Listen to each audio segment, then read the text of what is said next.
தமிழகத்தில் இந்து தலைவர்கள் கொலை செய்யப்பட்ட வழக்குகளில் தமிழக காவல்துறையினர் செயல்பாடுகள் திருப்திகரமாக இல்லை எனவும் அந்த வழக்குகளை தேசிய புலனாய்வு முகமையிடம் மாநில அரசு ஒப்படைக்க வேண்டும் என பாஜக தேசிய செயலாளர் ராஜா தெரிவித்துள்ளார்.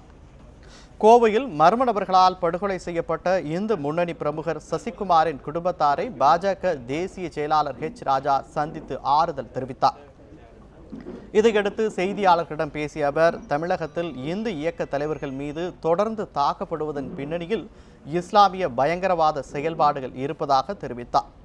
இந்து இயக்க தலைவர்கள் மீதான தாக்குதல் வழக்குகளில் காவல்துறையினரின் செயல்பாடு திருப்திகரமாக இல்லை எனவும், தமிழக காவல்துறை மற்றும் நீதித்துறை பாரபட்சமாக செயல்படுவதாகவும் குற்றம் சாட்டிய அவர், இந்து இயக்க தலைவர்கள் கொலை செய்யப்பட்ட வழக்குகளை தேசிய புலனாய்வு முகமையிடம் மாநில அரசு ஒப்படைக்க வேண்டும் என வலியுறுத்தினார். மாநில அரசு ஒப்படைக்கவில்லை எனில் பாஜக சார்பில் நீதிமன்றத்தை நாடுவோம் எனவும் ராஜா தெரிவித்தார்.